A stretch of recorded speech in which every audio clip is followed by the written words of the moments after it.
السلام عليكم ورحمة الله، نتمنى تكونوا بألف خير ومرحبا بكم في قناة مولتي شانيل. اليوم إن شاء الله غادي نحضر معكم حلوة ديال الساقية اللي كتوجد بالتمر، كتجي رائعة في المذاق. نخليكم مع المقادير وطريقة التحضير. أول حاجة هنايا عندي كيلو ديال الكاوكاو اللي بلا قشرة، حمرته في الفران. من بعد غادي نطحنو في الهاشوار. نتوما غتشوفوا القوام ديالو كيفاش كيبقى، يعني ما كيتنيلش مزيان، كيبقى بحال غير كونكاسي. هذا هو القوام ديالو. صافي غنكمل على هذه الطريقه هذه. سرعت لكم هنايا الفيديو باش ما يجيش الفيديو طويل بزاف. هنايا عندي كيلو ديال التمر، ضفت عليه 2 اكياس ديال الفاني، معلقه كبيره ديال القرفه مطحونه. صافي وغادي نبدا كنعجن هذاك التمر مع هذاك الكاوكاو. مكونات بسيطه بزاف وكتجي لذيذه وكتخرج كميه ما شاء الله. نتوما غتشوفوا شحال غتخرج ليا من بعد. صافي غادي نستمر كنعجن هذاك التمر مع الكاوكاو. هنايا درت فوق سطح العمل مباشره باش نتحكم فيها كي بغيت وندلكها مزيان باش يدخل هذا الكاوكاو مع التمر.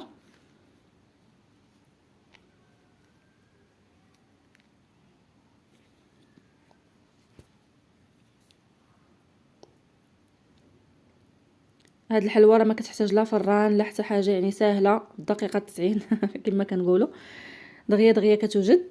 صافي كنستمر هكا كندلك هاد الكاوكاو مزيان مع التمر حتى كندخل الكميه كامله، يعني كيلو ديال 2 كيلو عفوا ديال التمر في كيلو ديال الكاوكاو.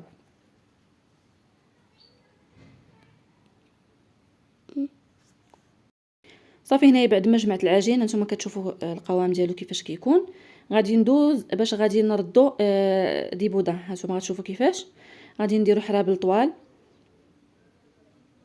على هذا الشكل هذا. نتوما كتحكموا في القياس اللي بغيتو على حسب اللاطه اللي غادي تدخلوا للثلاجه من بعد، حيت ملي غنديروا لها الشكلاط ضروري خصها تدخل للثلاجه. نتوما كتحكموا في القياس ديال اللاطه اللي عندكم اولا الصفيحه اولا. صافي غادي نستمر.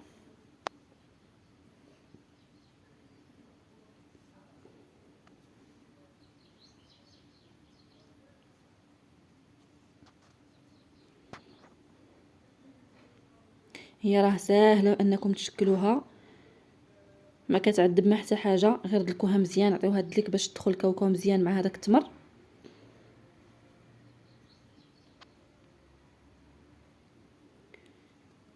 غادي نستمر حتى نكملهم كاملين، وانا كنوجد وكنحط في شي لاطه باش نحيدهم عليا من البلون دو طرافاي ديالي. صافي من بعد ما كنكملهم كاملين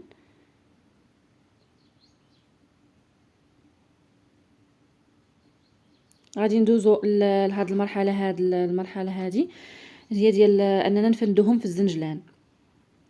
صافي كناخذوا لسطح العمل كنرشوا عليه الزنجلان. بغيتو ديروا هاد البلدي هذا ماشي مشكل، بغيتو ديروا الزنجلان الابيض ماشي مشكل، يعني اللي بغيتو نتوما. صافي كنفندهم في هاد الزنجلان هذا كاملين حتى كيتلبسوا كاملين. ضروري من هاد العمليه ضروري زنجلان. من واحد الناحيه ما كتبقاش يعني هذيك العجينه التمر كتلصق، ومن واحد الناحيه كتعطي المذاق زوين. الزنجلان هنايا كيكون محمر بعد ما بطبيعه الحال غسلته ونقيته. غادي نحمرو باش ملي كنعضو في هذيك الحلوه يعني كتجي مقرمشه شويه. صافي غادي نحرب لهم كاملين في هذا الزنجلان هذا. راه ما كتاخذش كميه كبيره ديال الزنجلان، يعني 2 كيلو التمر كيلو كاوكاو راه كتعطي كميه تبارك الله ما شاء الله، ولكن ما كتاخذش بزاف ديال الزنجلان. تقريبا رابعه ما كملتهاش في هذا الشيء هذا. صافي كنستمر على هذا الشكل حتى كنكملهم كاملين هذوك الحلابل كاملين اللي صاوبت. من بعد كناخذ شي اداه مغرفه اولا انا خديت هنايا جراره ديال الشباكيه هي باش درت هذه الحفره هذه. كندير حفره في الوسط. من بعد كنقاد غير بالصبع ديالي بحال هكا باش منين كندير الشكلاط ما يتخواش ليا من الجناب اولا تجيني بلاصه طالعه وبلاصه نازله. كنحاول باش نقادها يعني كتجي مفينيه مزيان، حتى فاش كنجيو نقطعوها كتجينا القطع المتساويه، يعني كتجينا بحال. صافي هنايا بعد ما درتهم كاملين هذاك الشكل اللي قلت لكم، غادي ناخذ الشكلاط ذوبته في واحد الزلافه، وغادي ناخذ غير بالمعلقه. راه ساهله يعني ما ديروا لا بلاستيكه لا والو، لا جات غتعذبكم في الخدمه.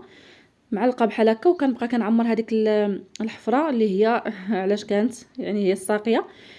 كنعمرها بالشوكولاط ابيض اللي كنكون دوبته بطبيعه الحال. الا خاص انكم تزيدوا ليه شويه الزيت تضيفوها، ما كانش هاد النوعيه اللي خدمت بها انا هي كالا.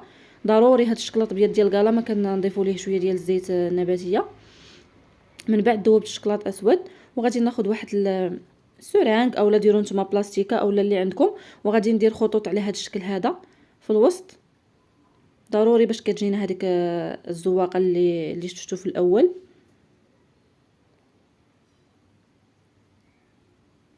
عمليه سهله وبسيطه وكيجي المنظر ديالها رائع بزاف، وحتى المذاق ديالها كيجي زوين. واحد الاضافه بغيت نقولها لكم، الا كنتو غتخدموا بالتمر المعجون هي هذيك، الا كان عندكم الوقت خذوا التمر هذاك اللي كيكون سكري معسل، فوروه هو باش غتخدموا، يعني راه نفس النتيجه.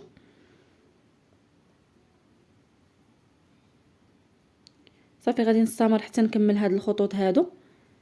من بعد كناخذ واحد الكيردون، وغادي ندوزو في الوسط ديال هذاك الشوكولاط اللي درت باش كيعطيني هذا الشكل ديال الرخامه. صافي مباشره هنا غندخلها للثلاجه حتى كتبرد، وما نخليوهاش حتى كتقصح بزاف باش ما تعذبناش تقطع وتفرتت لينا، غير كنحسوا بها شدات راسها صافي وكنخرجوها. هنايا هي جمد الشوكولاط كما غتشوفوا، التقطاع راه كيكون ساهل، ما خليتهاش حتى جمدت بزاف باش منين نجي نقطعها ما تفرتت لياش. صافي هنايا الشكل كتحكموا فيه نتوما كما بغيتوها على شكل ديال معين، بغيتوها على شكل ديال عادي زعما اللي بغيتو. انا هنايا درتها شكل ديال معين، ماشي معين بزاف ولكن غير شويه، حيتاش هادوك اللي بودان درتهم عراض، الا جيت ندير معين غيجيوني عراض بزاف. شفتوا التقطاع راه ما واعرش، يعني راه كما كنحط الموس كندوز، يعني سهله.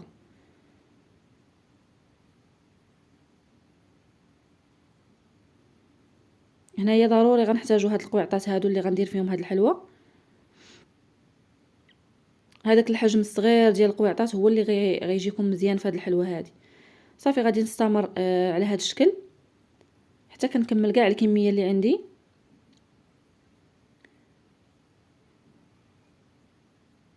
ونرجعوا نشوفوا الشكل النهائي ديال هاد الحلوه كيفاش كيجي.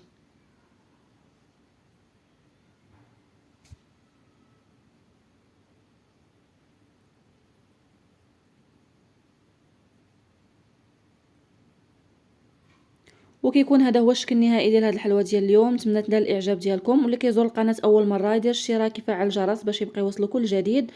والحلوه هذه راه يعني كتخرج كميه ما شاء الله، تقريبا فوق 200 فوق 150 حبه، فوق 150 حبه اللي خرجات. نتلاقاو ان شاء الله فيديو جديد مع وصفه جديده بحول الله.